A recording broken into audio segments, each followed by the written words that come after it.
Good day, friends. We have something definitely different today, and you may see something on the bench right now that has got a odd shape like this. It looks like it could be a gourd or something, doesn't it? Well, of course, it's not a gourd because I don't repair or fix gourds.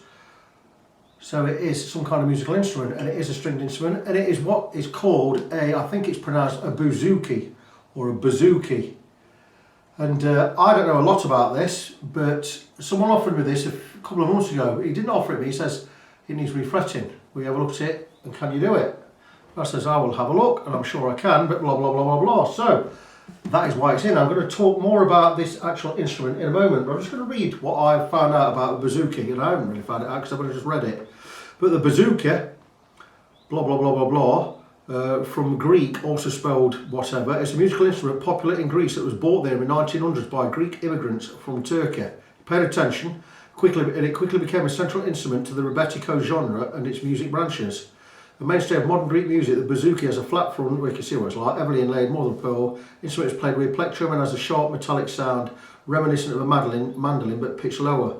Two main types, blah blah blah, the tricorder, which is 3 course, which has 3 pairs of strings, known as courses, and the tetracorder, or 4 course, which has 4 pairs of strings. This is a tetracorder because it has got slots in the nut for 8 strings. So that's as much as I know about it. The name bouzouki comes from a Turkish word bouzuk, meaning broken or modified, and comes from a particular re-entrant tuning called bozuk düzen, which was commonly used in its Turkish counterpart as sazat bozuk. I don't mind reading this.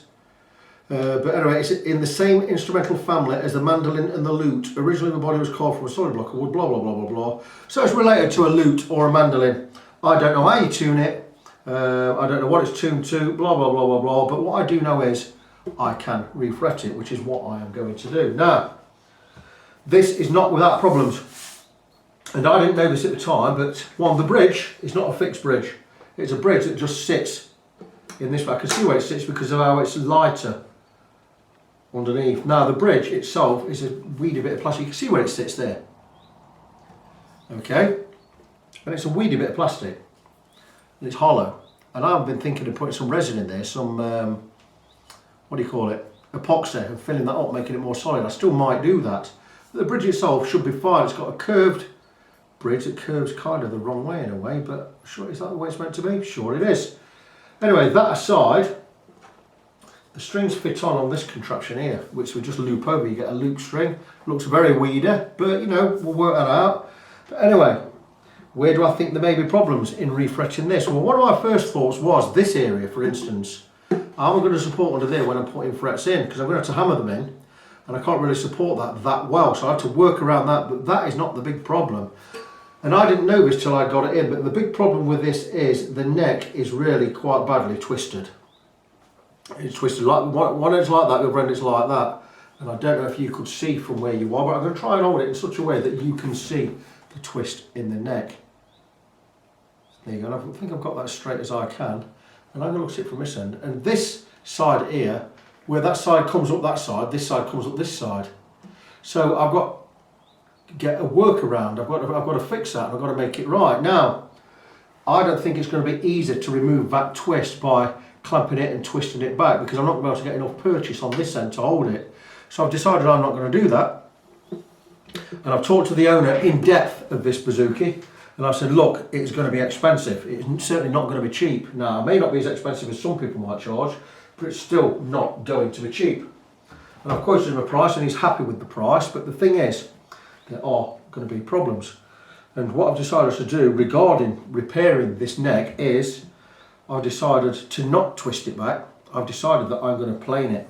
I'm going to remove the frets, and I'm going to take some off this side and some off this side, and we are going to plane it as straight as I can get it, and then I'm going to take a steel beam covered in very coarse sandpaper, probably 80 grit, and I'm going to basically level it that way. And I think you can see where you are. You should be able to see enough. I'm going to put some sandpaper on there, and I'm going to level the fingerboard. I don't care how much I have to take off this side or this side, off this end. I've already told him about that regarding the binding and everything, but it's the only way I can do it, and he's agreed that that is the way to go forward, or the way to proceed. So it is exactly what I am going to do. And once I have got it all planed or sanded level, then we're going to refret. Now the thing about a refret is it's not going to be as difficult as I first thought, because I know the neck is bound. Sure, it's bound. There you go, there's the binding. So I would initially have cut the tangs from the ends of the frets, and I would have basically inserted the frets inside these bindings. But the thing is, if you look, these bindings have already been cut.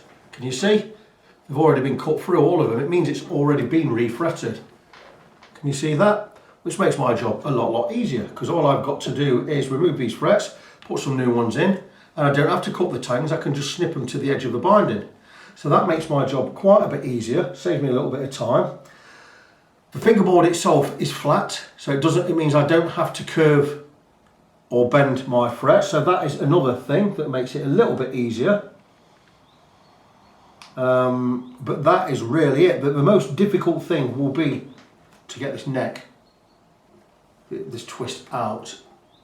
We're talking at that end quite a few. I could try and clamp it and try and get that twist out, but I think it might come back. So because the wood has gone that way anyway, I'm thinking, let's not bend the wood back.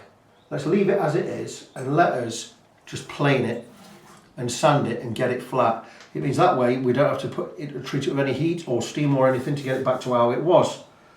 Also, that is going to fix this little area here where a little bit of the binding, it's not coming away, but there's a little gap. It's where the rosewood has raised slightly on that edge. So it's going to fix all of that. So the best thing I can do with this is I'm going to remove everything. These tuners are going to come off, the whole lot, because they're rusty. It's a big project, this one. I'm going to de-rust those, clean them all up, grease the cogs, make sure everything's working, clean it all up. The nuts, which I'm going to use again, I'm going to remove, and because we're going a little bit, we're putting new frets on there, we're probably going to have to adjust the nut anyway, but I'm going to remove it anyway, try and use it again. If I can't use it again, I will replace it. Regarding the bridge, would it pay to buy a wooden one of these? This is plastic, but I've already quoted the price. I'm thinking we should just use this. I am going to fill this with epoxy, and I'm going to sand the bottom and get it perfectly flat. It's going to give us a solid bridge, and when it comes to reattaching, it's not glued on, it's just placed in position. What I'm going to do is I will affix some very fine sandpaper in a strip underneath, and that will stop it moving about at all. It might move about anyway, but it just stops it moving about when we're stringing it up and everything. I could fix it with a dab of glue just to hold it there, but I don't think I'm going to do that.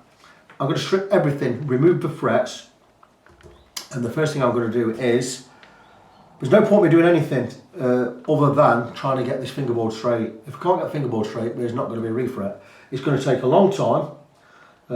I would imagine in this, maybe there's going to be 20 odd hours, I don't know. I'm certainly not earning as much as I should from this. 15-20 hours I'm going to allow myself for this, but I'm not time restricted. I've agreed to do it for a price. I will stick to that price. I've already got the fret wire. The fret wire I bought is the same width, or just a tiny bit thicker than what is on there.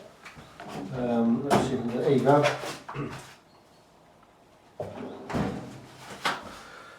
Tone-Tech Lute supplies. I do believe it is 2.3mm fret wire. It's 18% nickel silver, which is hard. And I made sure I ordered the straight stuff. I'll tell you what it is in a second.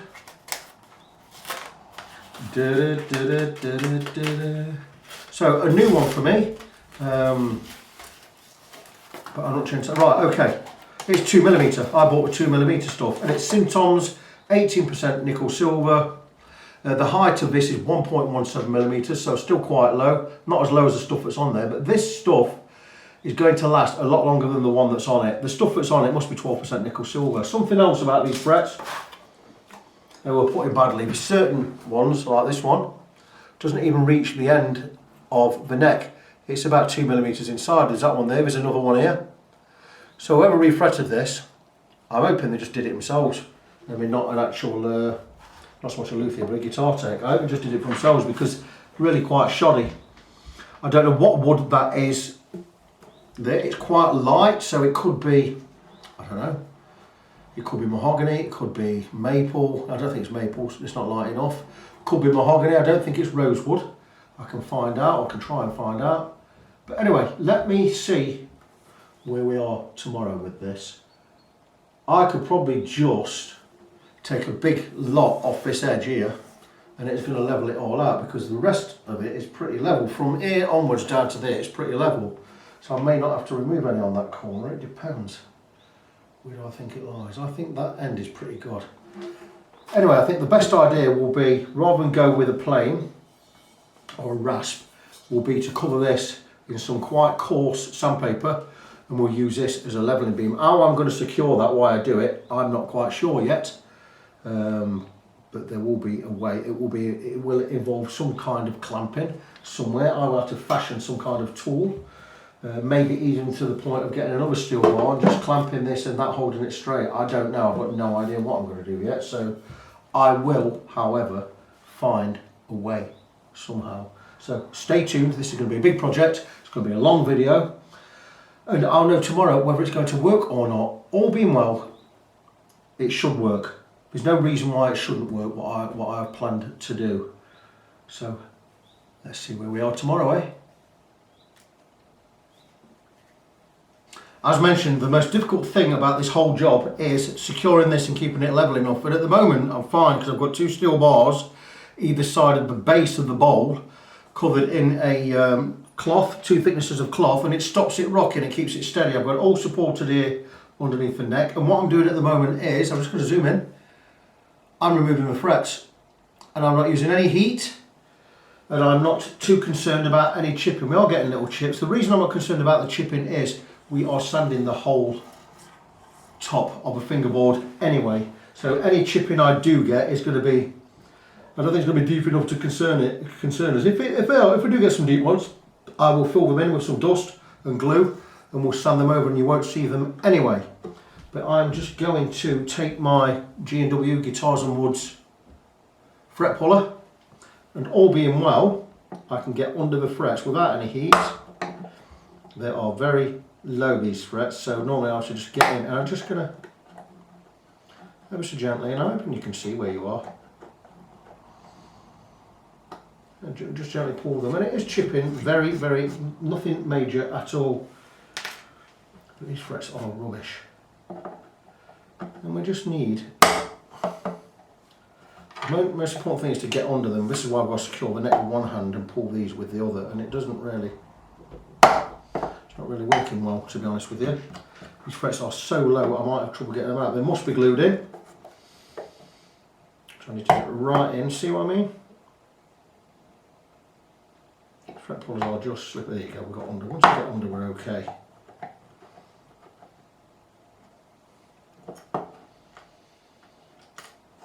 And that's good, no chipping on that one, that's good. So you see my dilemma at the moment is holding this with one hand and getting under the frets with the other. And that one wasn't so difficult. And these frets have quite big barbs on them, so can you see there? I think that's close enough. I think we're going to be okay, you know. These chips are nothing to worry about, if there are any. These frets are awful.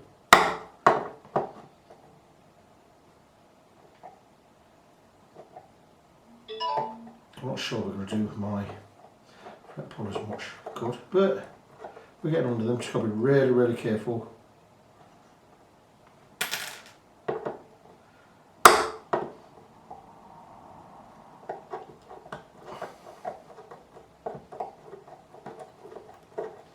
Like I said, I don't know what wood that is. It's quite a light wood on the fingerboard. What would that be? I don't know. It's all about getting a good grip with enough purchase just to get them out, and it's not working every time, is it? Well, a nice big chip there. That's one we'll have to fill in, unless, it's not going to be a problem. So you see my problem with these frets, they're really difficult to pull. Just bear with me a second. Just catch my phone. Da, da, da, da, da.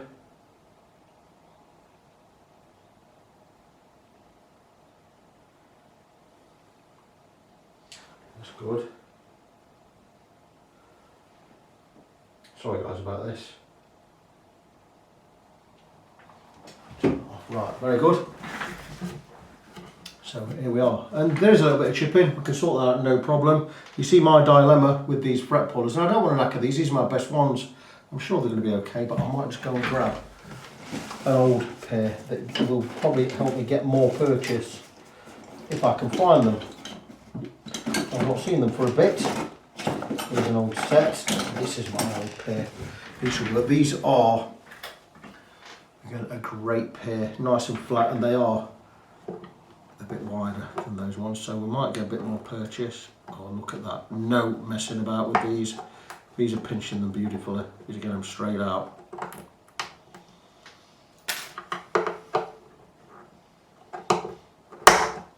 Oh, some chips there. Because this wood is so dry, I'm just going to run some super glue over that, because that will fix. There's cracks there, and we're going to sand it all off anyway. Let's just go.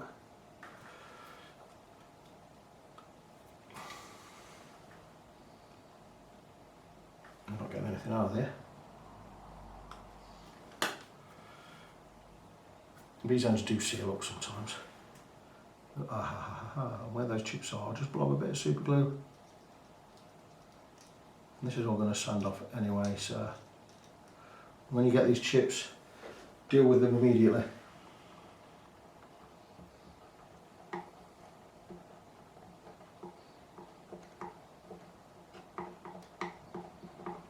And they are dealt with, and those chips are fixed. How good is that?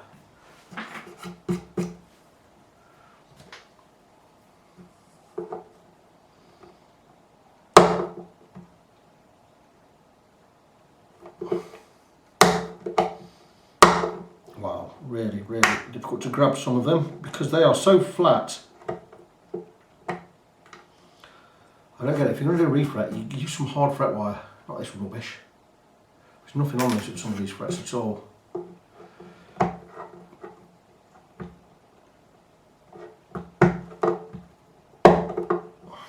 As you can see, I can't get a grip on some of them.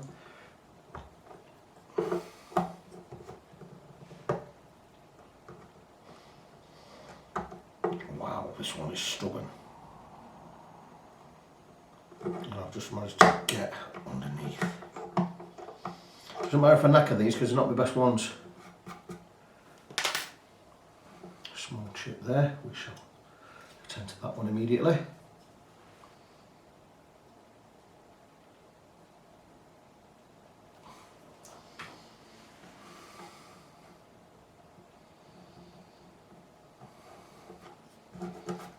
Fixed, very good.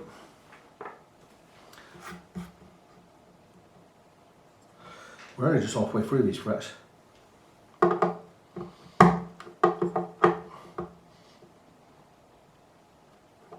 I bitten off more than I can chew? No, I don't think so. I will get this neck straight, I will get it refretted, and I will get it set up and playing. It just may take a little longer than I thought. I talked to the owner in depth about this instrument and I said, look, do you really want to spend this amount of money on getting this right? Because it's a lot of money. You know, it's a few £100, well it's not a few hundred, it's charging them £250 for doing this. And it's not cheap, and he says, yes, fine. He wants it and working. I said, is this instrument really worth that kind of money? And he says, it is to him. It is to me, he says. So if you're sure, I'll quote you that price, it's what I'll do it for. There's going to be quite a few extra jobs on this. I'm obviously going to be straightening and sanding and reprofiling the whole neck and fingerboard. Cutting a new nut, cleaning it all up, fixing the bridge. Do I think it's worth doing this? Well, if he thinks it's worth doing, yeah, of course I think it's worth doing. If he wants to pay it, but I've told him what I'm charging for, how much I'm going to charge, and what it entails. And it is, it's in a worse state than I thought it was. But doesn't mean we can't get it right. And okay, big chip out there. Like I say, I'm not going to worry about the chips. We'll sort those out later. The big problem area for me is hammering this area, because how am I going to support this? Now what I'm going to do is when I hammer the frets in here anyway, I can't press them in here because there's nowhere to stick this, but when I hammer them in, I'm going to hammer them in that lightly. What I'm likely to do is pretty much what I have here. I get it supported right there, and then my wife hold this side, and as I tap them, I will tap them in ever so gently, and I'm sure we're going to get a good picture. I'll be gluing them in,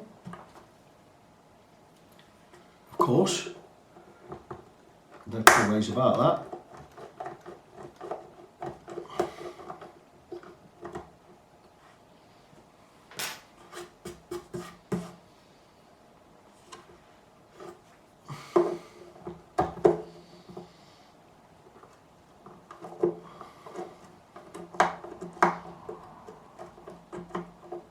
It needs a lot of work. It's not in great condition, this instrument. It needs cleaning up more, but it's not in great condition. It does need cleaning up. These tuners have got to come off. I've got to clean a big smattering of glue at the where the nut is, on the nut shelf. There's loads of glue left over there. That wouldn't, of course, that didn't give us much resistance.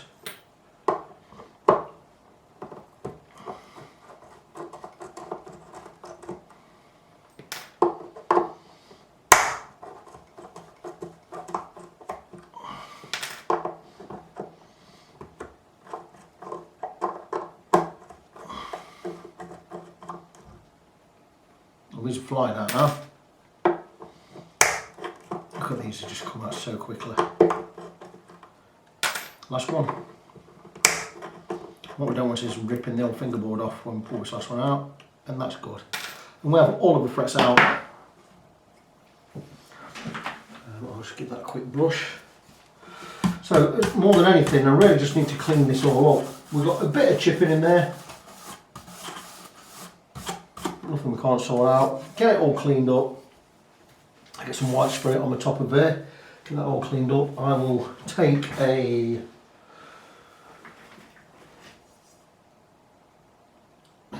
no truss rod on these, so we just have to get it straight, which is what I'm going to do. And we trust that the wood's strong enough to hold. Well, we have a little bit of relief in there anyway, so we do need to straighten it. This side is probably not going to be right. It's kind of straight down the middle. It's not straight down that edge.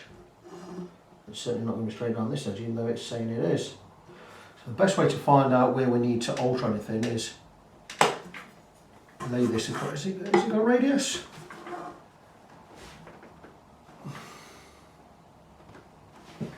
Okay, let's just see if I'm happy with where that's sitting. Pretty happy, yeah. And I will get one on the other side. And this will give us an idea of where the twist is. Now, I could ideally move the camera. And let's say the centre's about there. And how's that looking? Yeah, they're miles apart, aren't they? That one is at that end. That's a centimetre up and a centimetre down on this line. So which is the true line? I think this is the true line. I think it's here. This side where it's all cocked up. And I think that's the corner we need to remove, not this one. I think the nut was just skew with there because there's a massive build up of glue under there, which shouldn't be there. The nut itself was cockeyed. What do we know? I'll go and look from this end. Let me zoom out, you'll have more of an idea of what I'm talking about. So, ideally the camera would be at this end looking down the length of the neck there. I might even just do that. Let me just have a look there. Oh my goodness, so this one is bending. Let's get this level.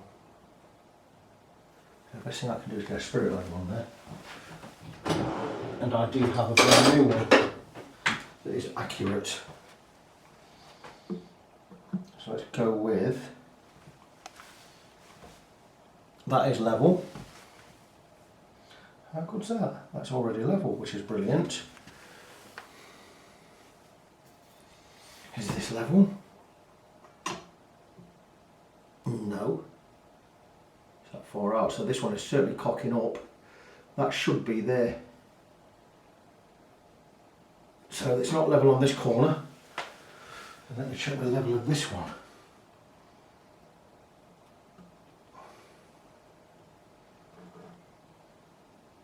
But it is level on that corner. So this is the problem area on this corner. not that far end. That's quite good news actually. Because what it's saying is I need to remove material from this corner, from this area, in a diagonal up to there. That makes things a little bit easier. There's nothing easy about this job. So the problem area is here, this side, going up to about there. So I say to the 12th fret down here. So we need to remove this corner up there. So if I'm thinking, follow a line, and that is kind of the area we need to flatten, this area here. And then we can just come across the whole lot, flatten the lot. That is going to give us what we want. That's what I am thinking. That's what seems right to me. I'll look again.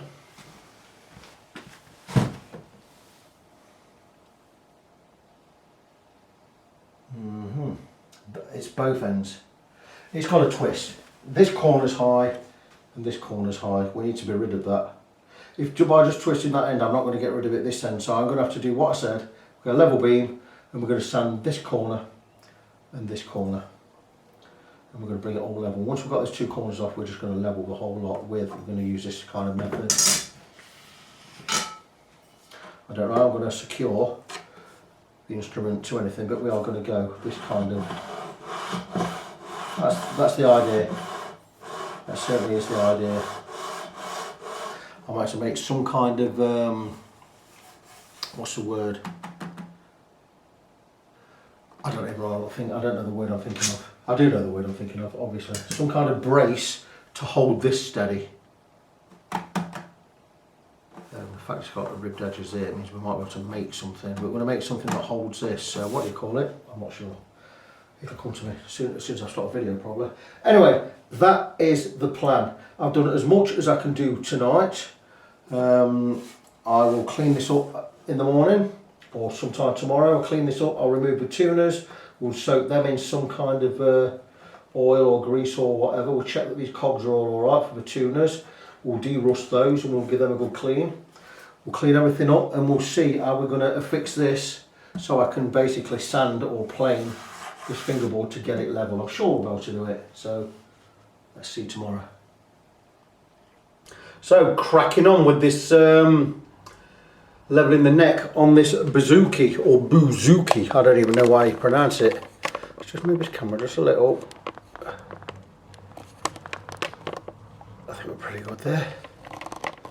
And as you can see, I have a steel beam and this side is plain. It's got no sandpaper on there, but this side I've already started working with, and we have some 80 grit sandpaper on that side. I'm just about to brush it all off. It will brush off, and if we brush it off, it gives us more abrasive to work with. And I don't know how long it's going to last. I don't know how many passes I'm going to get, but what we're looking for is leveling this neck, or this fingerboard in particular. And we're not far off being where we need to be.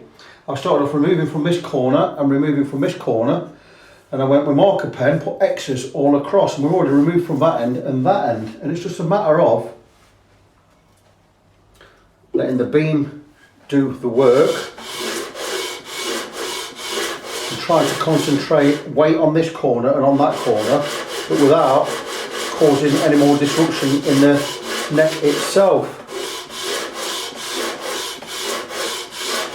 And it's not an ideal scenario. I would like to be clamped at both ends, but needs must, and this is all we can do. I know we're still high on this corner because we're not touching this, so I'm going to concentrate just on this corner at the moment.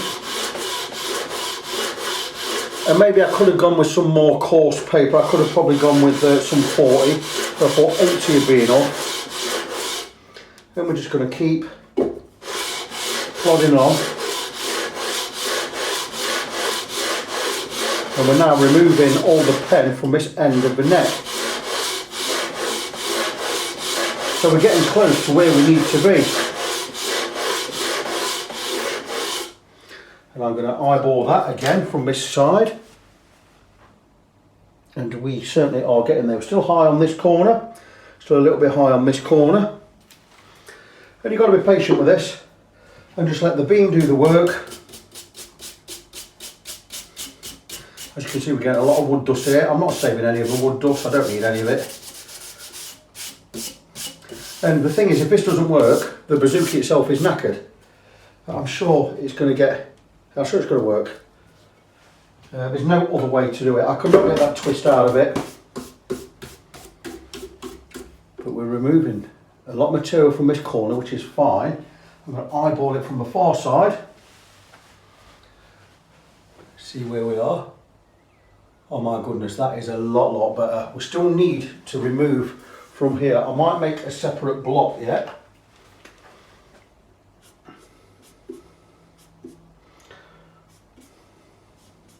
As you can see, I'm marking up between the fret markers. And it's just a matter of plodding on, plodding on, plodding on. I could take another, I think I will take another flat. Do I have another flat? I'm sure I do. I have tools aplenty. If I can go with another flat there, smaller one. And all I'm going to do with this is I'm just going to wrap some, I've got some 80 grit. I'm just going to take some 80 grit. I'm not even going to wrap it, I'm just going to hold it on there. And I'm just going to remove some from this corner.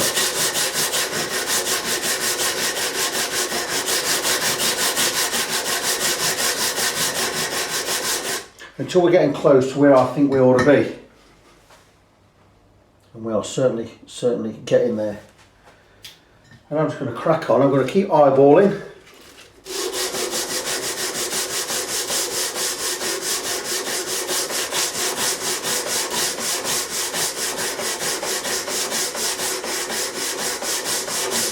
But it's like taking this corner off. I don't want to cause a radius on there. I want it to stay level and flat, so I'm going to just keep eyeballing again. And I'll tell you, my friends, we are virtually there. I'm going to come to this side and do this far corner.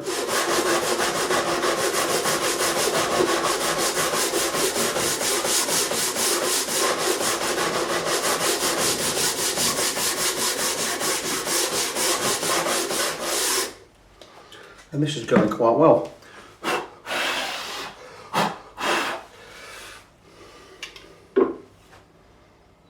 Level that way anyway, I knew that. Just check that we're consistent with the body of the instrument there. So okay, we've got the bubble to the right, bubble slightly to the right, bubble slightly to the left. So let's eyeball again. We're certainly getting close. So you can see my predicament with this. It's great fun doing this, you know.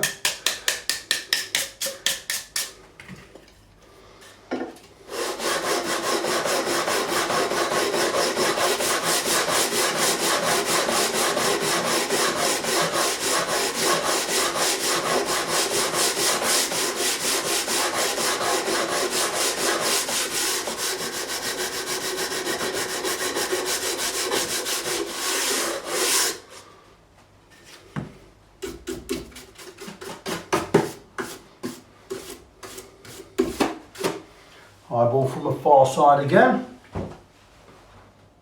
Oh, that's beautiful. That is beautiful. We are just about there. So I'm going to come back with this. I'm still going to want, from where I'm looking, still need to remove material from this side.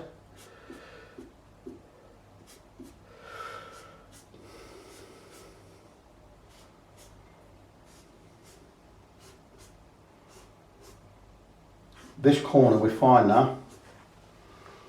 So all marked up. Just a matter of making sure everything's level. Now we're going to remove all of this pen. And once all of this pen's gone, I believe we're level enough for refretting.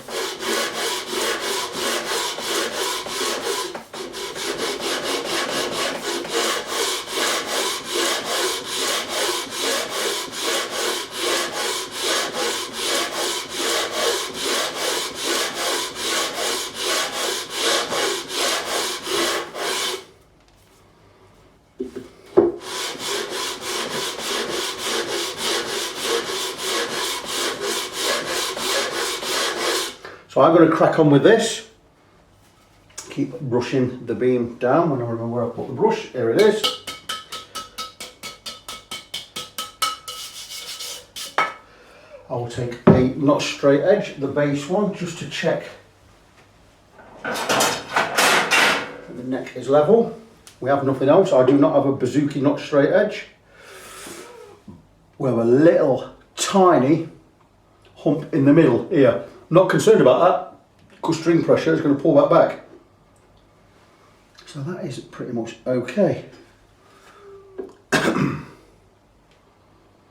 and get that central and see where we are.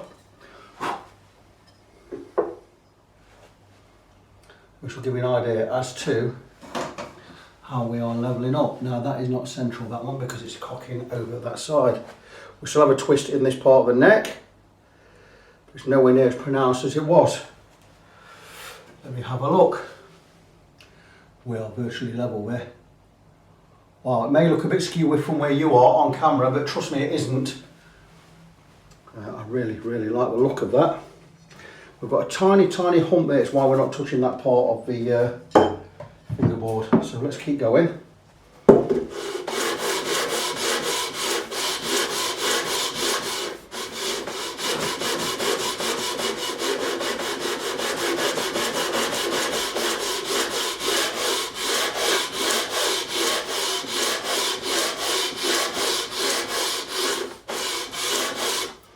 Some people may be getting a little bit, wearing a little bit thin now.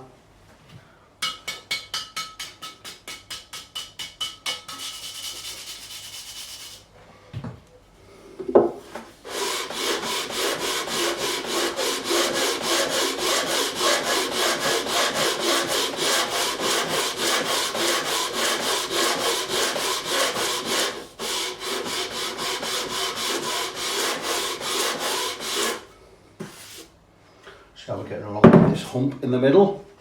We're just now getting to this pen there. Oh, and we are looking pretty good there. The neck is straight. We still have a little hump in the middle on that far side. We're going to keep going and we're going to remove that. That will be gone. So look at this side. Oh, this is all looking fantastic. So let's just keep going.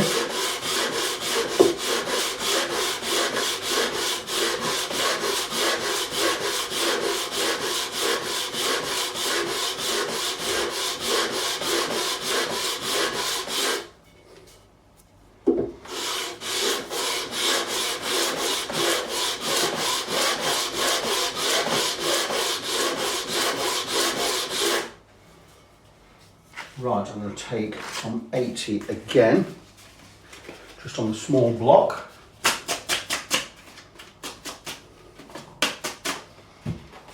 I'm going to concentrate on this middle area.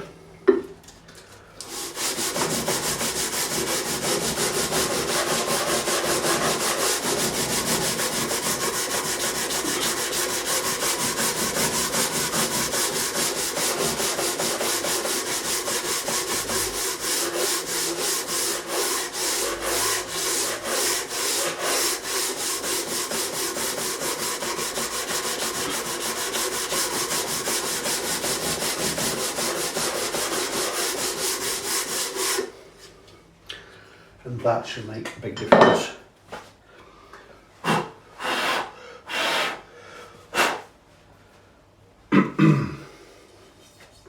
So I'll be patient with this and keep going. So the neck is straight, that's good.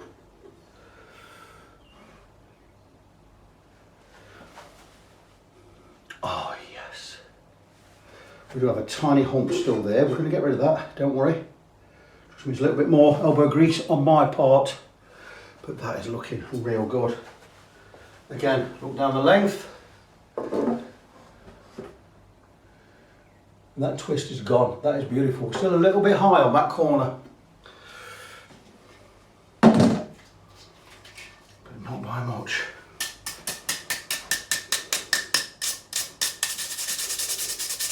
Certainly not enough to cause us any problems.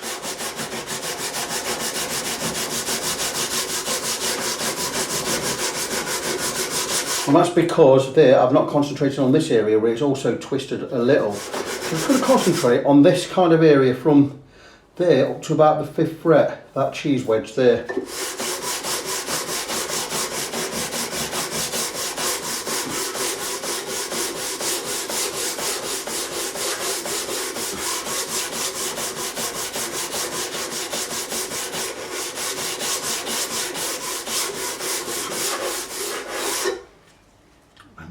Quite happy with how it's just going.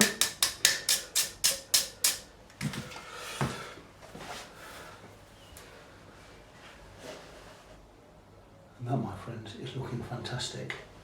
Still need more off that corner. It's still high on that corner there. Someone says, why don't you take a plane to it? Well, I'm not a woodworker and planes are not really my thing. So I said I'll soldier on and do it just with sandpaper and a block. Get some elbow grease.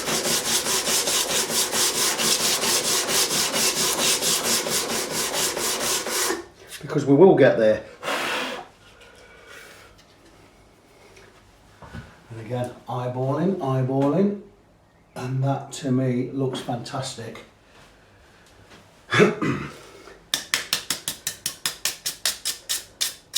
refretting part of this is going to be quite easy, because I don't have to work inside the binding like I thought I was going to.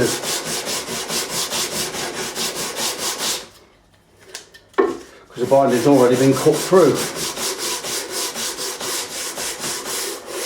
Right, that's just a matter of marking up and getting rid of the marks, or the pen marks I'm going to put on the neck in a moment, or on the fingerboard. Once this is all done, I'm going to smooth it all off with some 240. I'm going to put some 240 grit on here, on this side. I'm going to smooth it all off. That feels pretty good.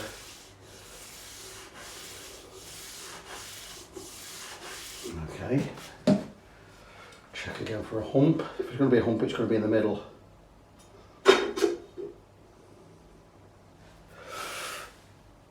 That is really good.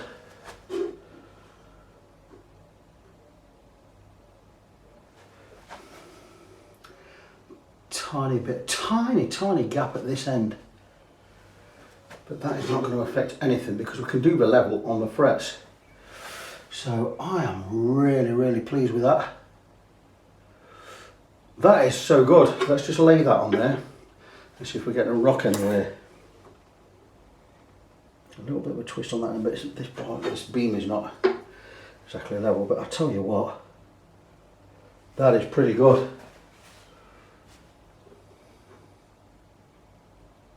That is pretty good. We have a little tiny radius at this end. I can level that on my frets. I'm pleased with that. That is good enough to refret. A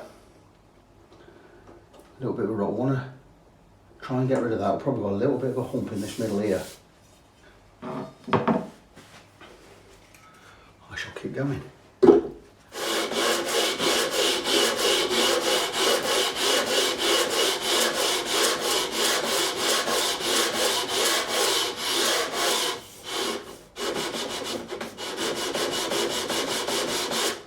Because I'm concentrating just on the neck, I'm going to get this more central, and I'll be able to remove that much easier.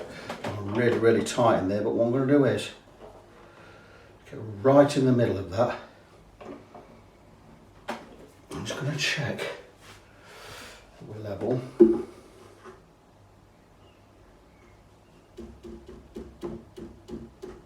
That's pretty good. That's pretty good. I've tightened there. Quite happy with that.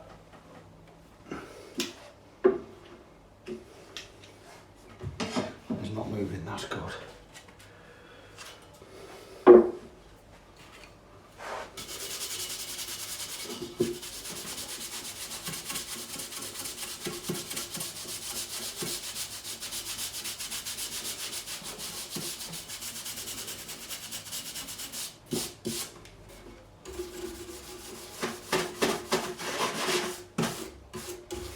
That is straight enough to refret. I just want to make sure.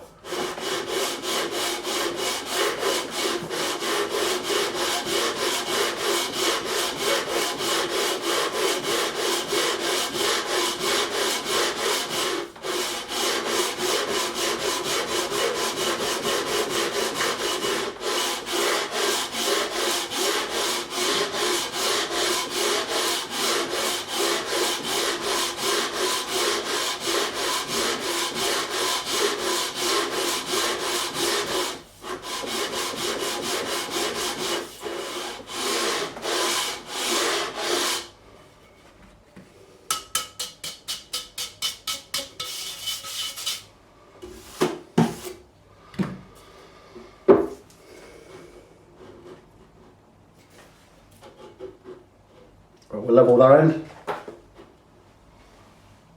and we are level that end. That looks pretty good to me.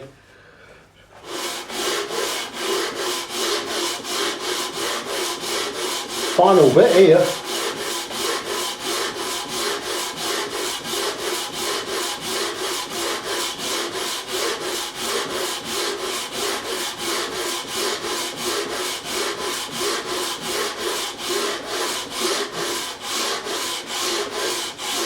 And we've removed all of the pen. I'll zoom in just a little. There you go, you're a little bit closer in there. And that, my friends, is good enough for the refret. Now I'm going to have a look, see where it is in relation to the body. But we've also levelled the binding to the wood as well. It was quite over here, it's like swelled up a little bit. Now what I'm going to have to do is I'm going to recut all of these slots for the frets, but we're now all a little bit shallower, which is fantastic. I'll just remove my glasses because it's a bit dusty. I'm going to look at where we are, and that is great because we're a tiny bit lower on this side than this side, which means the strings on the bass side are going to be a little bit further away from the fingerboard than the ones on the treble side, and that is absolutely fantastic. Just going to check. Oh, that's beautiful. It's every bit as good as I thought it could be. We are there. We are there, my friends. That is good for a refret. I don't even think I really need to go over any 240 grit, but I am going to. I'm just going to put some, in fact I'm not going to go light, I'm going to go. Well, I'm just going to mark up like so. I'm going to grab some 240. Have I got to go to a new roll? Looks like I've got to go in. Oh, hang on, I've got some here. Do I have enough on the length? I have enough length. Bear with me. I'm going to stick some of this onto the other side of the beam. Oh, beams here. In fact, I'll show you how I'm going to do that. So bear with me while I move the camera. So how I make a leveling beam or a sanding beam is take a sanding beam, cover it in one layer of masking tape, then cover that layer in double-sided tape. And once I've got the double-sided tape on, I cut through it so I can peel it off like so.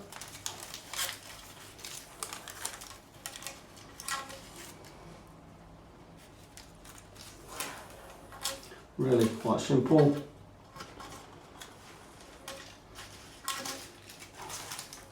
Then I buy sandpaper in rolls. This is 240 grit. I've already cut it to 2 inches width.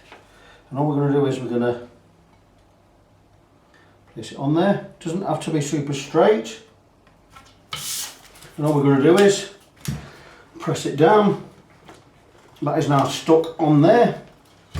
And all I'm going to do is tear 3 or 4 strips, fold it under and round, fold that under and round. Same with this end.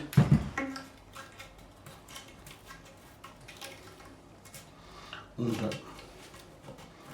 And there you go. We now have another sanding beam with 240 grit paper. So we've got 80 grit that side, which I had to make, that's not on a roll, I had to make that in individual bits and glue them all together, more or less. So you've got one length to there, one length to there, and a small length to there. This is going to give us a much smoother sand because it's just one strip. So we're going to move this back over to where we were before, and we're going to finish off with the fingerboard ready for refretting. I don't know if that's exactly where we were before, but it's close enough. We're just going to zoom in, and there you go. We are ready to go. So 240 grit this time round. We're just going to go first. We're going to remove all of this pen.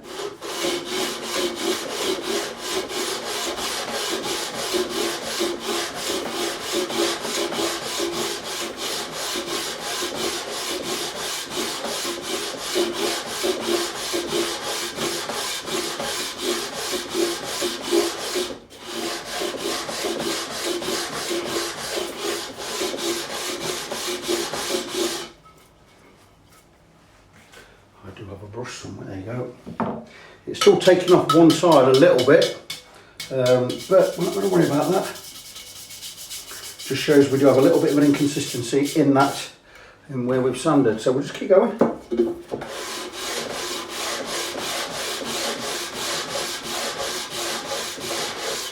And if that is a case where we're not removing enough, we'll just turn over.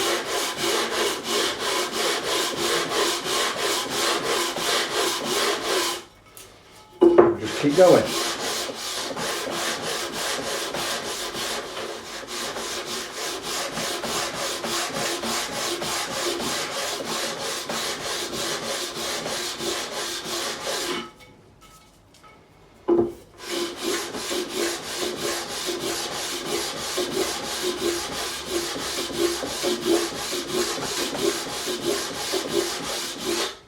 We're certainly getting there.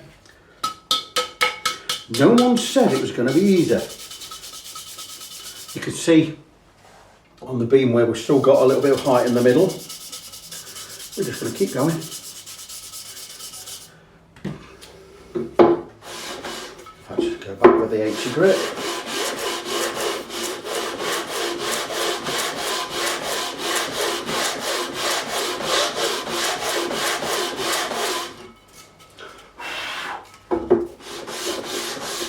Move off with the 240.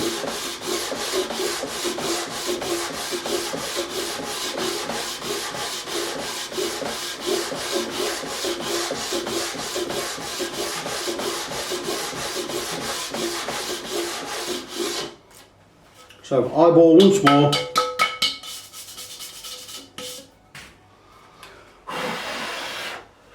I'm really happy with that. That will be smooth enough now. Okay, I'm very, very happy with that.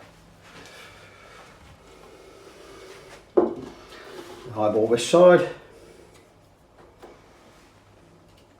Beautiful. Eyeball this side. That, my friends, is lovely enough for refretting. The nut shelf is lower on this side than this side. I noticed that earlier. What we're going to do is we're going to fill this with epoxy. Because we have a really hard wood. This neck is made of a real hard wood. Where's mahogany? But it looks like there's a lot of glue on there, so we're going to build that shelf up. May use a veneer, I don't know. Just to finish off, going to finish off by hand with some 400 grit. Just remove the last of the pen.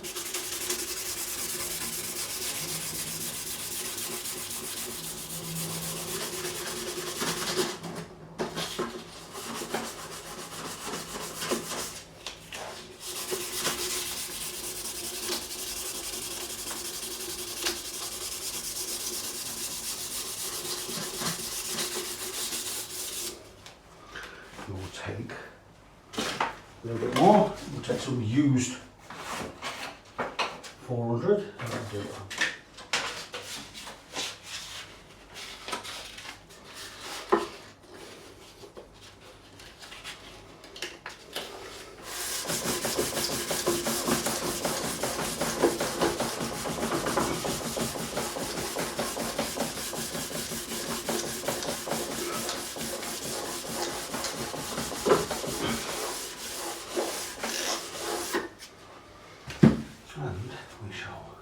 Squirt of, or a wipe over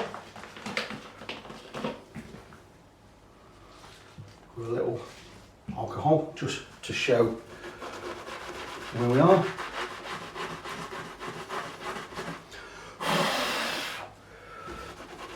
And that is now ready for frets. Where is my, here we go.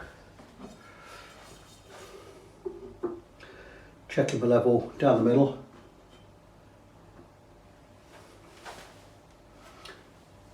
Beautiful.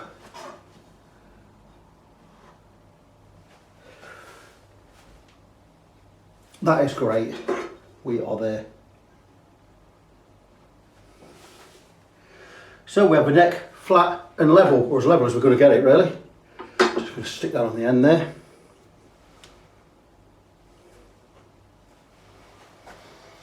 And see what I think. Yeah, I think that's right. Brilliant, very good. That was easier than I thought it might be. So we are now ready for frets.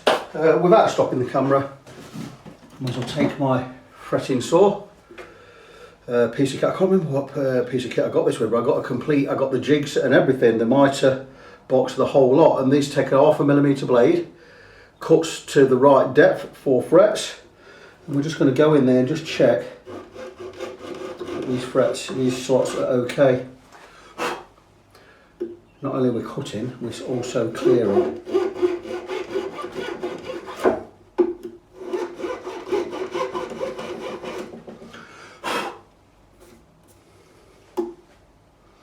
You see, because we've sanded the whole fingerboard, all the chipped areas we once had now no longer exist, which means I don't have to fill anything.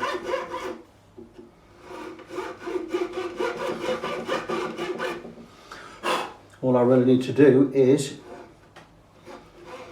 get the frets in.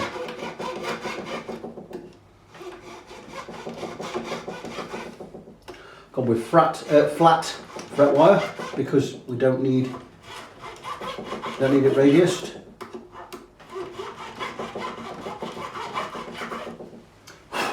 And with the binding already being cut through, it makes the job a lot easier. I'm going to have to knock a bit of money off for that. But that's okay.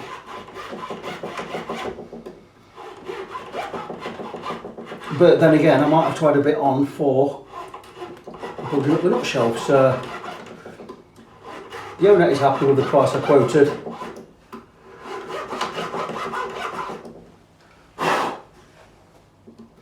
And it is a 24 fret job as well. The hardest part to refret is going to be this end, because very difficult to support underneath.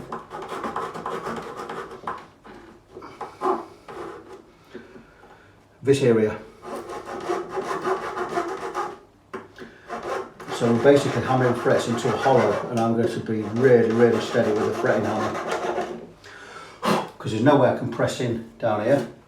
So I'm going to tap these in ever so lightly. I may be able to get something under there, some kind of bracket, and get it clamped and give some support underneath, but probably not. So I'm just going to check these slots, check that we are deep enough, should be, because if we're not, that may not be actually. Oh, I don't know, we're okay. Just check that we've got a clearing in there.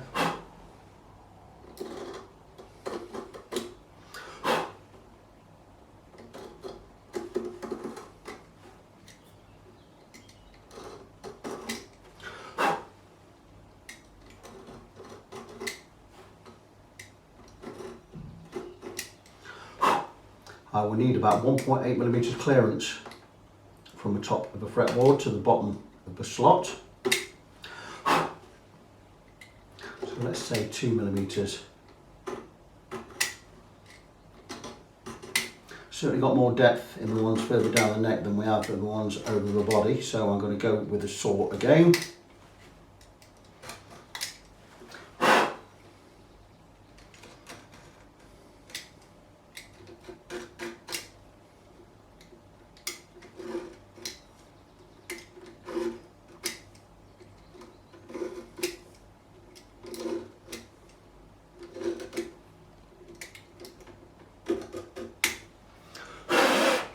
One way to check. I have a little device. for measuring depth of the slots. We do have one for a flat fingerboard, and if we get to the line, see that's not deep enough. We're not right down to the line there. We're certainly not deep enough on these, so we are going to go again. We're going to be really, really steady.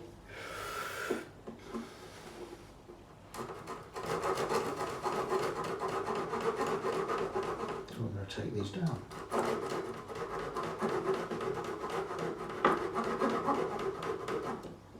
Certainly not deep enough now. What we don't want to do is we don't want to cut through the fingerboard.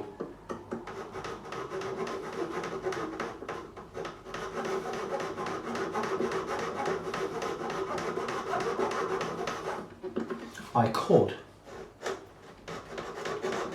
actually remove some of the bottom of the tang on these last few,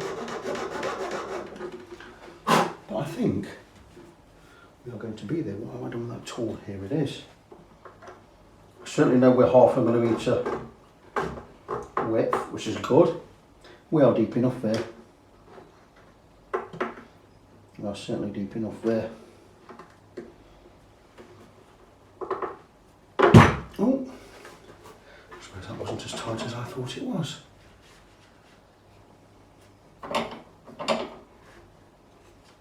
Let's go a bit further along.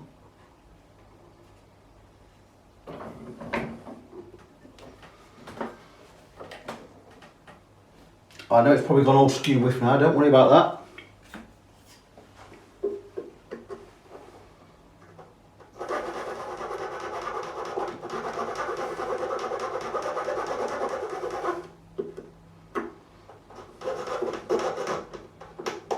Because we removed so much height from this corner, we're going to cut the slots a little bit deeper on the far side.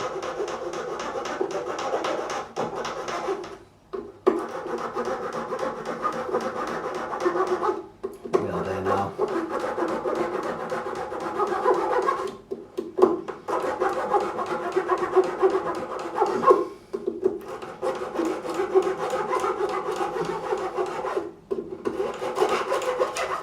And there we go. We are deep enough now, which is good news. I'll just get this trapped in a little bit better.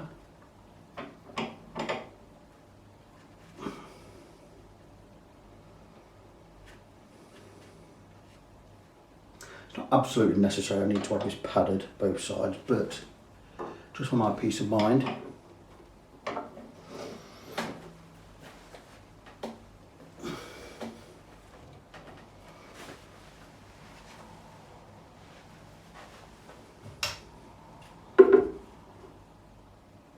Okay, not as level as it was before, but not so bad.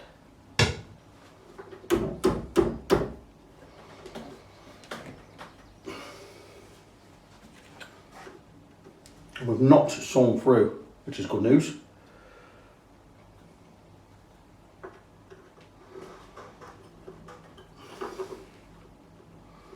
And we are deep enough now. That's great. Like I said, the most difficult thing of this is to hammer the frets in at this end because we have nothing underneath this part of the fingerboard. I thought of a way around it. I can remove this now.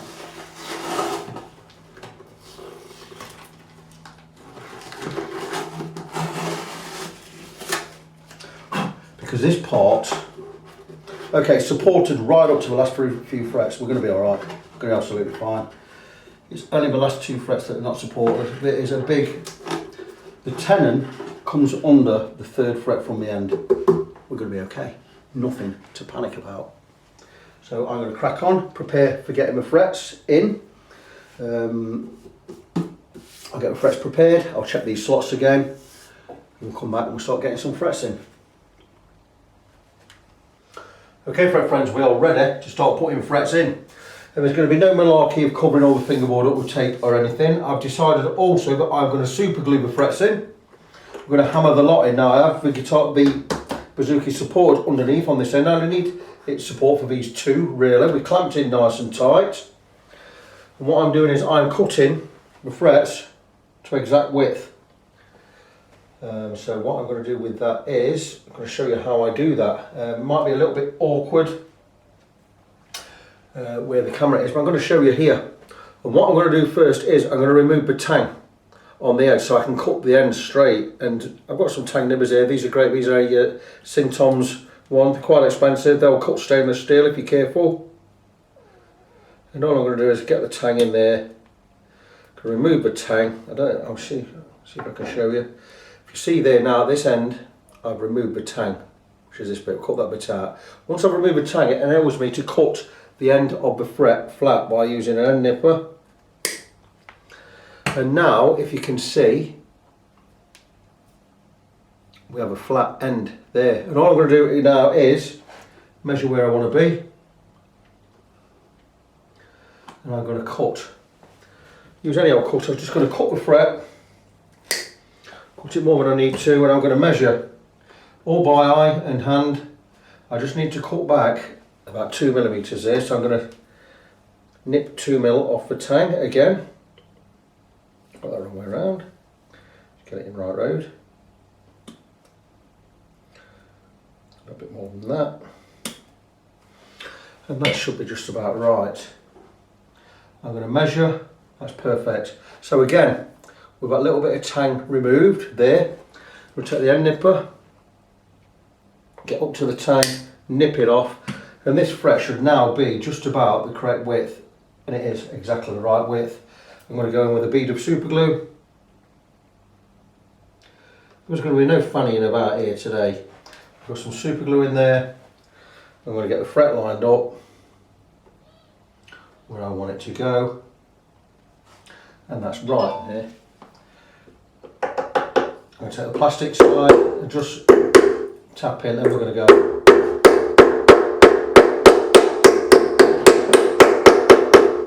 And we're just going to tap the fret in.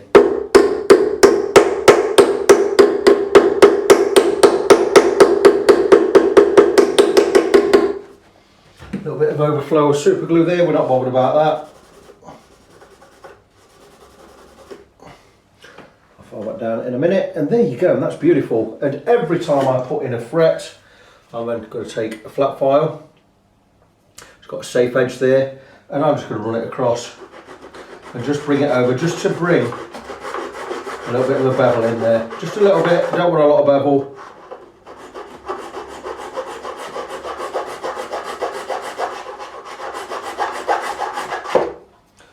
And there you go, that's 2 frets in. I'm not going to cut them all to size and bang them all in a row. I'm going to do them one at a time, exactly like that.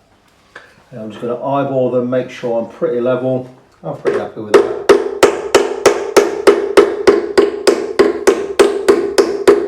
We're not a high fret, it's about 1.1 millimeter. I'll level all these in one fell swoop at the end once they're all in. And I'm going to crack on with it. It's going to take me a couple of hours this, so I'm going to crack on. I'll come back and show you an update pretty soon, I imagine.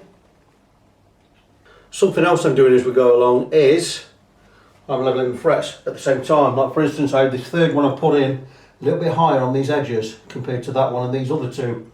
So I went across with a fret rocker and it was rocking just a little, and it still is there, still a little high, just on this edge. So I'm taking Swiss made Valorbe flat file, and I'm levelling as I go along, making sure I've got the flat side down.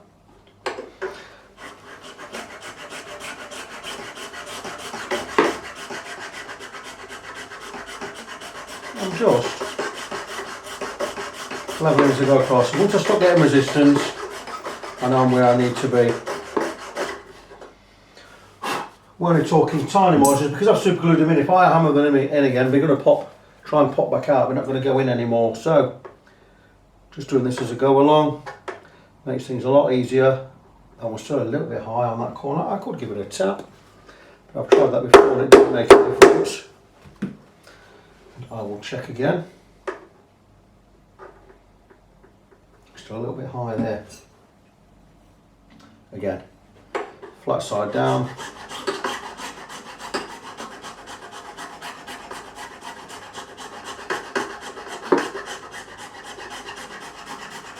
I will be levelling all the frets together in one fell swoop once they're all in.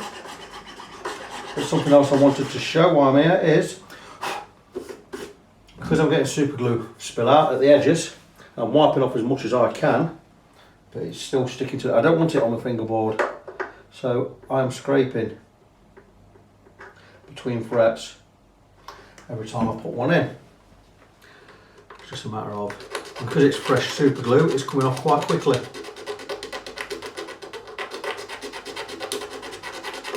And with the super glue off, it means the fingerboard is going to absorb mineral oil when I put that on later.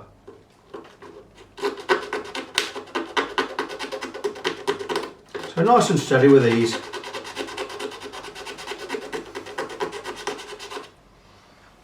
I'll do 3 or 4 every half hour, I think. Maybe a couple more. But no point rushing this job. Take your time, get it right. And between each fret looks beautiful. Got all the glue off. And they are sitting rather pretty. Again, as mentioned, flat file, safe side to the base.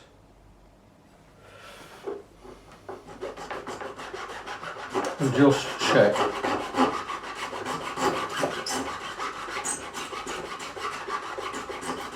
that we're right up to the binding. I'm not putting a lot of a bevel on these, only about maybe 5 degrees, if that.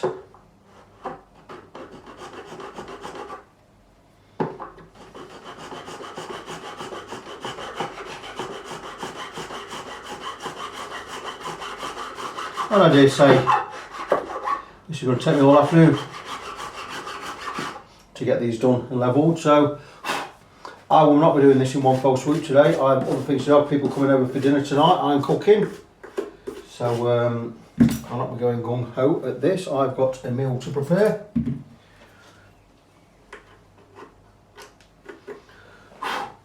But I'm going to crack on, so see you soon. Okay, the keen-eyed among you will notice that the frets are all in, and you may, if you look closely, you'll see that the frets are now all flat. That is because I've levelled them as well. And we're going to check the level while here, the fret rocker, and we're just going to whiz along the whole length of the neck, just make sure there's no rock. And this was always going to be the case with such a long neck and a weird instrument, that we were going to flatten all of these frets to get them level with that little tiny twist in the neck. Well, say tiny twist in the neck, it's quite a big twist in the neck. But we've got the neck relatively straight. It's probably half a degree off straight. We've got the frets in and we've got the frets level. The next part of the process is going to be, I've already got them beveled, so we're going to get the edges rounded over and we're going to get them polished. Well, we're going to get them, sorry, we're going to get them re-crowned, then polished. And by crown, I'll show you what I mean in a second. Just going across these frets, and the frets are level on the whole length of the neck. So now what we've done is we have flattened these frets across this way, and we're going to rebuild that crown. And what we're going to do is we're going to carve some off that edge, some off that edge, and we're going to rebuild that crown up using a 3-cornered file. You've seen me do it many times before. I will show you a bit of that process in a while. But what I'm going to do first is I'm going to tape up the fingerboard, and this is going to take me a while.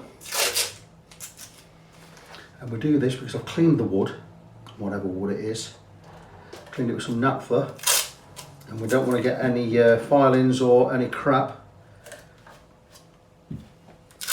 in that wood or under the frets. What I'm going to do with these here is I'm going to just put it over, because I've got it clamped where I want it anyway.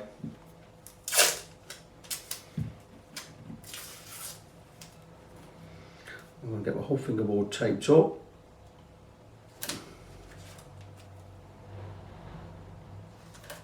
And I can crack on with the crowning. And you'll see this area as well, where the knot is, it is really quite messy. It slants down a lot more on this corner than this one.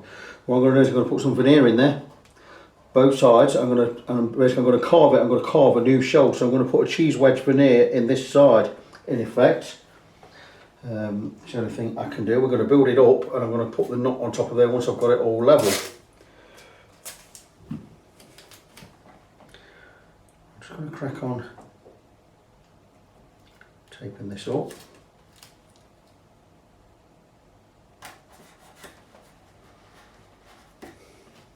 So while I do this,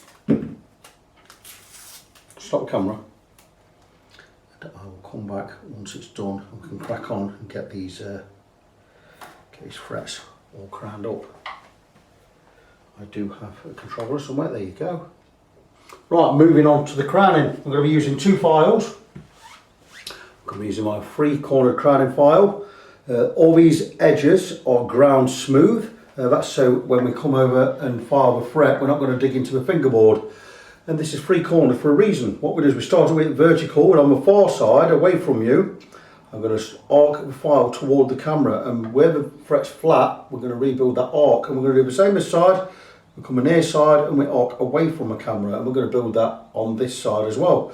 And once we get that beautiful crown, we'll have a nice black line down the middle. I want to keep that black line down there, about 0.5 millimetre wide, because that is going to be the point where the string hits the top of the fret, like so. You can see it there, and we just want to hit the top of that arc, just so there's less contact, or a minimal amount of contact. If we leave the frets flat, it's going to buzz. So we're going to rebuild that crown. I've already done this one, but I'm going to show how it works. On the far side, I'm just going to lean toward camera, and I'm just going to roll it over, and on the near side I'm going to do the same, but I'm going to arc it away from the camera. And this is new to me because I've never done flat frets before. They've always been curved, always been a radius fingerboard. Today there's not. Anyway, but when I've done that, I'm going to take the profiling file, 2mm side there, and we're just going to go across the top, remove any burrs, and we now have that black line down the centre. And all being well, if we've not removed any height, we shouldn't get any rock, and we don't get any rock, so we've done fantastic with that there. We're going to move on to the next one. Quickly again, I'm going to show you how it works. Arc the file toward the camera, just building that arc. And on the near side, I'm going to arc it away from the camera, and we have a nice thin black line down the centre, not as thin as I want it yet. Keep going.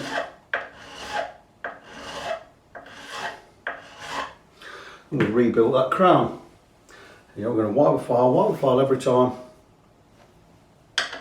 Straight across the middle.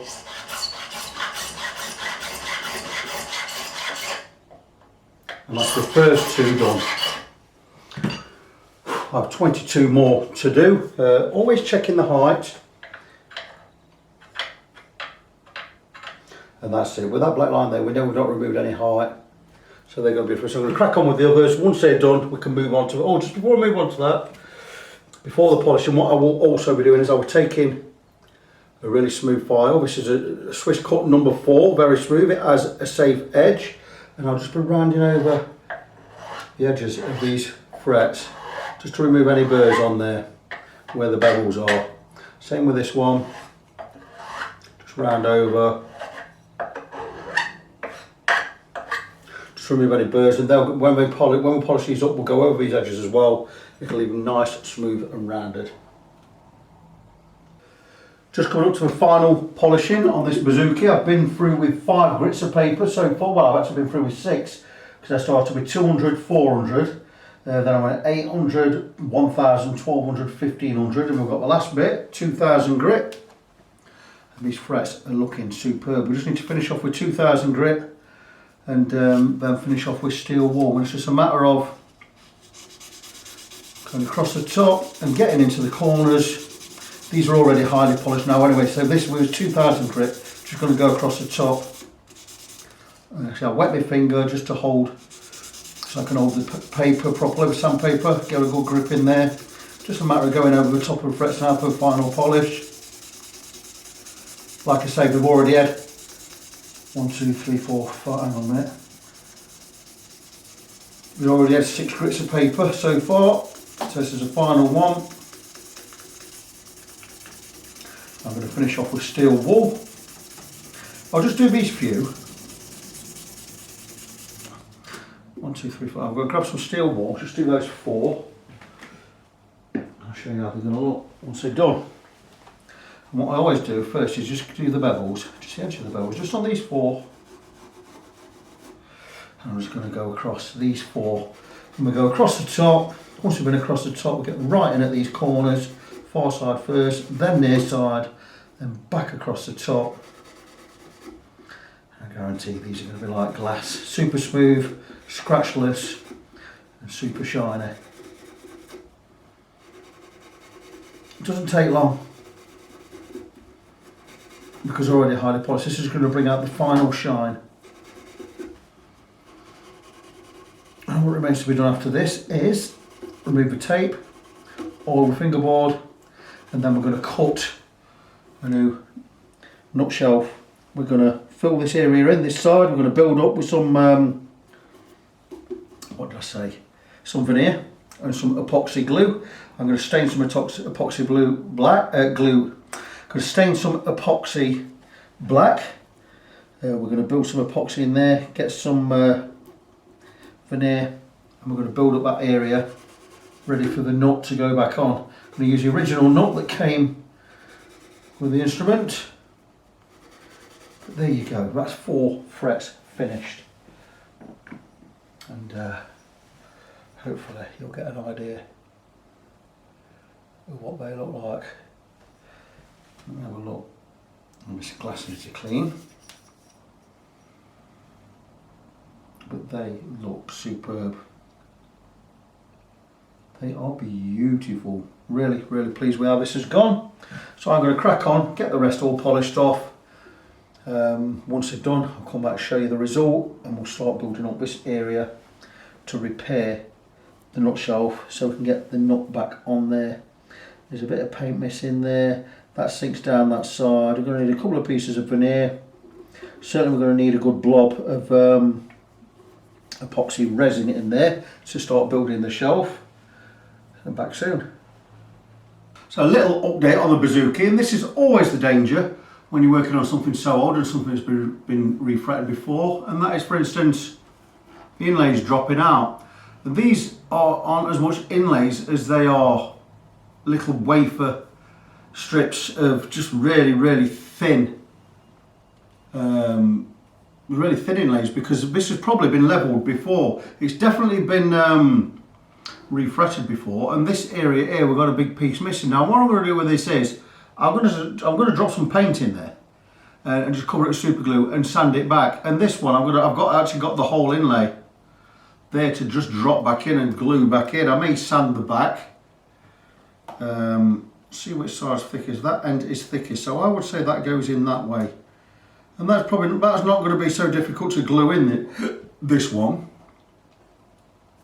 But this little area will be more of a problem. What I'll do is with this, I'll get some super glue on there, get some silicone over the top, just tape around the silicone, and that'll glue in next to no time, that one. I've still got that chunk there, which I'm going to glue on.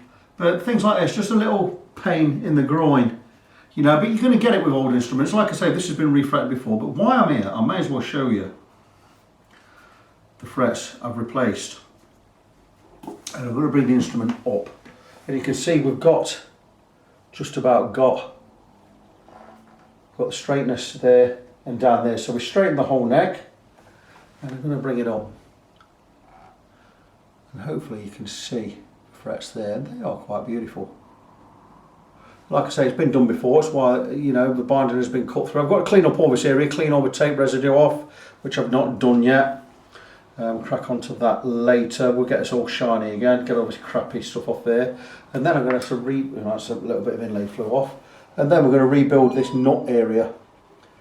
We're going to go with some epoxy, some stained epoxy in there first, and we're going to put a strip of veneer on there, maybe 2, and we're just going to build it up. Once I build it up, I'm going to file it back down, sand it down, and make a flat shelf to come level with that neck there, and we'll get the original nut back on there. So still quite a ways to go on this instrument. There's the inlay. I'll put these in a little plastic bag out of it. In fact, I'll do that right here, right now. Where to fix that. So that's the thing with stuff like this, you know, old instruments that have already been shoddily refretted and whatever, it's just repairing stuff. And it's me who's going to tidy all this up and get all these repairs done. Still quite a bit of work to do on this instrument. It would have had a lot more hours than I've charged for. I would normally do a refret 16 hours. This is probably going to be nearer 20-25 hours with the extra work. Again, nothing I can't sort out, it's just those extra hours. Right, I'm charging the full £250, which is what I says budget in the region of 200. I says, but it could rise. And it has risen. It's going to be 250 quid for the whole lot. Which I still think is a very reasonable amount, because I've still got to build up the bridge. And back that and get that fitted in the right place, clean it all up. I'm going to oil all of this fingerboard. So still quite a ways to go, but I shall come up and give you updates every now and again. I'll show you virtually every part of the process. We're just going to super glue that back in, a little bit rough underneath, but it'll be okay with some super glue. And we'll do what we can with that one there. So stay tuned, back soon. Okay, we moved on a little.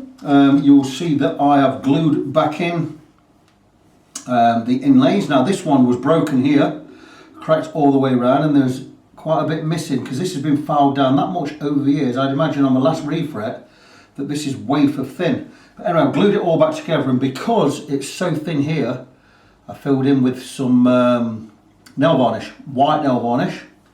Let that dry. Once it dried, sanded it down, then went over the whole lot with some super glue. So though it doesn't look it, this is now super smooth and it's square. Same as this one, this has gone back in, square, all super smooth. So that is all done, but it means what I've got to do is I've got to repolish some of these frets because a couple of scratches have appeared just on them, nothing major. I'm going to repolish these, but what I've done also is I filled in this edge of the nut. So we now do have a flat nut shelf. There's a little bit of an indentation there. We're going to fill that in later, that's not going to be a problem. And what I've done is I've tested the nut, make sure it sits flush, and it does sit flush. It sits flush there anyway. And what I'm going to do is, when we get to this side, there's a little gap here. I'm going to fill this in with some epoxy after the event, so to speak. But this nut is too high. And I'm going to remove about 1.5 millimeters from the base of this nut. And I'm going to do that with a cutting tool on a Dremel. So I'm going to crack on and do that now. I'm not going to show all this work because I'm a bit, it's not so much I'm behind. It's just this has had a lot of hours and I want to be cracking on and getting it done and getting paid for this one now, because this one, I want this one out this weekend. So I've got a very busy weekend this weekend. As it was my birthday this week, I'm having a barbecue on Saturday for family and friends to celebrate my birthday. So I will probably not be working tomorrow either, which will be Friday tomorrow. So I'm going to do as much as I can today. I'm probably going to get this one done today. So I'm going to crack on. I will come back. It'll be a lot better and easier for me to show you the result rather than show you all the work. So that is exactly what I am going to do. Moving on to fitting the nut. And I removed some from the bottom of the nut, probably a little bit too much, so I've put a shim on the nut shelf. But you'll now see that the nut shelf is all level and beautifully level. And that's because I filled it all in with epoxy yesterday, black epoxy. I stained it, made a nut shelf, and what I've done is I put it still hadn't set perfectly level, so what I've done is I've put a shim in there using some maple veneer. I have stacks of this stuff, I have sheets of it, and what I've done is I've filed inside just to bring this edge near the net itself down a little bit so that the nut sits level, and now it sits perfectly level. And that's it. And we're still a little bit higher than we need to be, but that's okay because I can carve the nut once it's on. So what I'm going to do is just going to colour in this piece of veneer just with a black marker pen, because I'm going to seal it all with epoxy resin later anyway, just to tidy up any small areas or any holes or anything. So I'm just going to colour this in. I always do this. And once I fill this with epoxy later, you're not even going to know this shim has been fitted. I don't really need to colour the top of it, but this is going to go in really well. So what I'm going to do is, I'll leave that as is. I'm just going to super glue that nut onto there. And we're just going to, I've filed this down so it's perfectly smooth. That's already moved the pen, that's okay.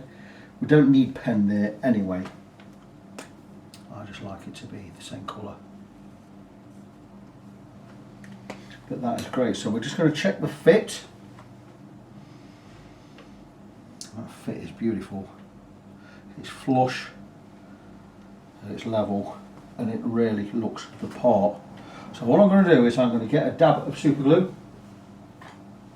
Don't need to go mental.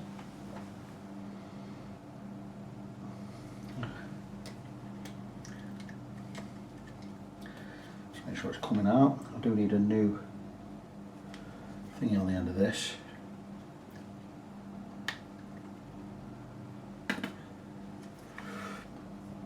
I like to stick it to the end of the fingerboard. Probably got too much glue on there, that's okay. We'll just remove some with a piece of cloth.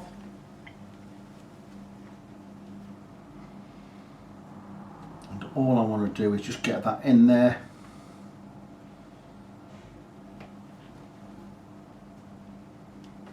And that is glued in.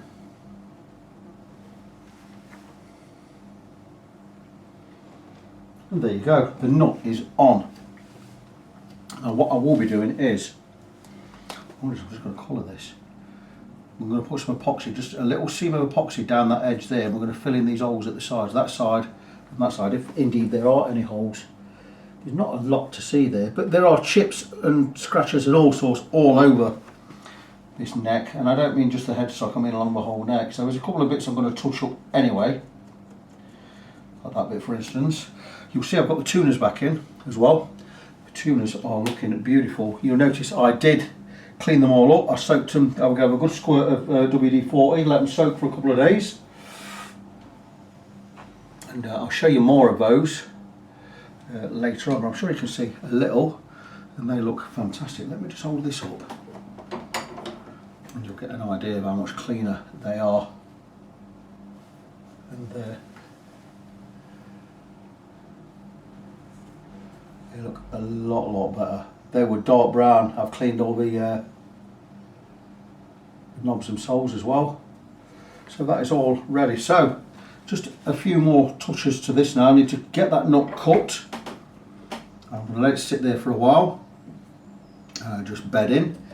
I need to get some strings on, get it all cut. I need to get the string holder put it on the other end. I'm going to clean that up first, get that all screwed in, and we'll bang some strings on. We're going to have a look at how it is. I think you'll agree that the fingerboard itself is looking pretty good. These are the new frets, of course. They look stunning. I'm just going to spray with a little bit more mineral oil, give it another coat here. That's the best I could do on that. We're just going to have to put up with it. This has had a refret before, so some wood's already been skimmed off the top of this. I don't know how much lower it is now than it was originally, but it certainly is lower. I'm just going to nip this in the vise. I'm not going to put the pad in there. We're not going to hurt it because we have cushioning on the side of this vise anyway. And all I'm going to do is I'm going to give a quick spray of mineral oil. And there. You know it's lemon oil.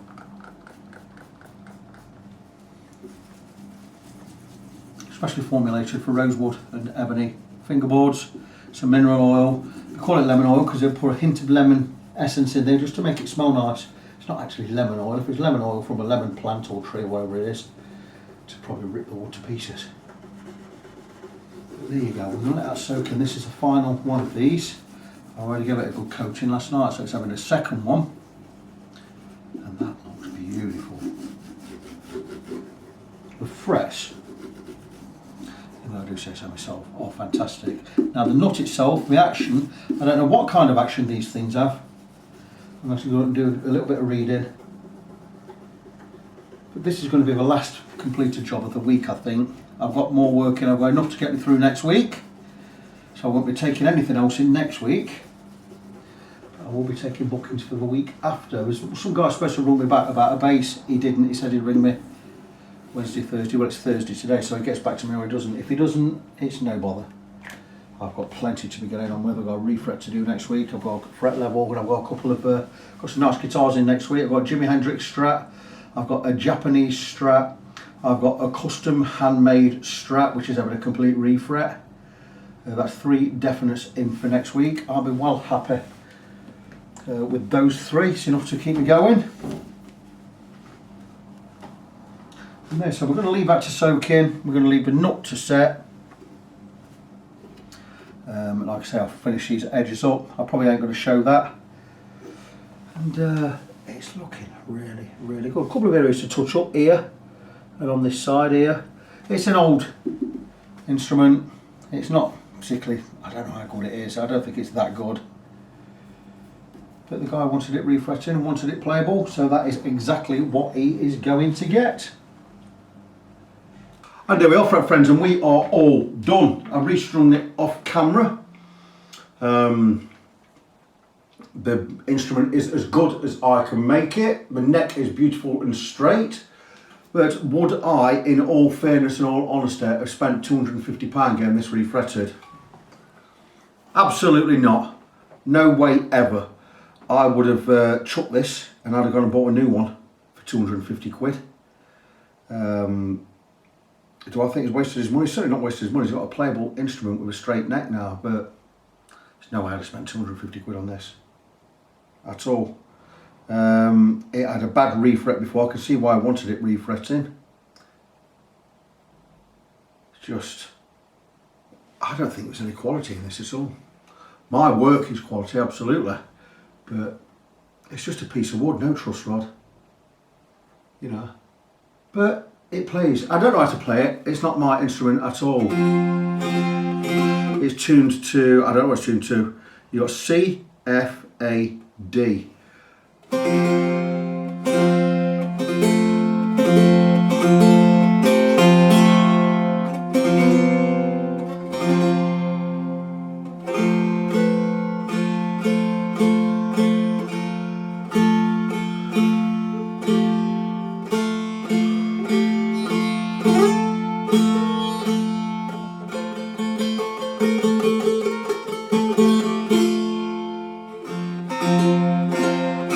Sounds very lutish, doesn't it? Don't know what that was, I just played that. So, here we go. So, what have we done? Well, to recap, the neck came in, it was twisted that way at one end, that way at the rest. There's no, we're not going to get that twist out. The only thing we can really do is plane it flat again and start from there. I would guess that this is the second refret it's had. It's already had a lot shaved off the, whatever wood it is, on the fingerboard. And I've shaved some off again, so that means our action up this end is really quite stupidly high. I wouldn't have thought we'd like an action all that way up there. I'd like to come down about 2 mil, but we can't. We've got a plastic bridge here. We can't take anything off the bottom of that. So I'm going to leave that as is. I'm going to tell Connor when he comes to collect it, I'll say, look, that's just basically set up how it is out of the box. If it is too high, we can look at altering the bridge later. I would have liked to have seen a wooden bridge on here. This is a piece of crap hollow plastic. I'd have thought a wooden bridge with a piece of bone in there would be beautiful. That's something we can look at later on. The nut slots are a little bit higher than I normally have them, but I'm going to leave it like that. The new frets are fine. Nice 25% nickel silver fret wire in there. It's Sintom's Elite. It's the second time I've used it. It's much harder than the regular 18%. That fret wire is going to outlast the instrument. A couple of things I was not happy about. The inlays are so thin now, which I know it's been sanded and flattened before because the inlays are that thin. The unevenness of the binding down the length also says it's been warped and straightened and levelled before. One good thing about this is Connor has said he's really not bothered about it cosmetically as long as it is structurally sound, which means I do not have to finish the areas around the nut where there was big holes missing and divots. You saw the state of the nut shelf when I got the nut out originally. There's gouges around here of paint flaking away, but frets are in and the neck's straight and it sounds okay. If Connor gets some fun out of this and some enjoyment out of this, then you know it's all been worthwhile. Personally, I would not spend that money on this. I'd have thought for 250 quid you can go and buy a better one brand new, can't you? I have no idea, but anyway, I am done. It's been a fun project to do. I still think it's a waste of money. You know, but hey ho. I am here to provide a service, and the guy came along, wanted me to refret it. I says, are you sure? Asked him more than once if he was sure. He says, yeah. So it really works good. He says, can you refret it? I says, well, let's get the neck straight first. So it's had a lot of work. I have certainly not ripped myself off doing it for 250 quid, but I have put the hours in. We did clean all the tuners as well. The tuners were in a pretty bad state. It's why I wouldn't have spent 250 quid on it myself. I'm sure you could have gone and got a brand new one for that price. But end of the day, like I say, I'm providing a service, and if you want me to do something and you're sure about it, if I can do it, I will do it. So here we are. Bouzouki by a company name, E-Corder. Yep. Or, I don't know what it's supposed to say in there. It says quality guaranteed. Really? Well, if you say so. Anyway, there it is. Bouzouki, refretted. Just have a look at that neck, see if you can see. So this side was twisted up that way, and this end was twisted up that way. So we've got it level. You saw how I did all that. I'd like to say it's a beautiful thing, but it isn't. Anyway, I'm Vic. I'm your fret friend. Project is finished. I hope the owner is going to be happy with it. I'm sure he will be. But this project is finished. I shall move on to the next one. Before I go and check my website, facebook.com/ng17. That's facebook.com/NGONESEVEN. I'm Vic. I'm your fret friend. And until next time, God bless you. Be good to each other. And I'll see you soon.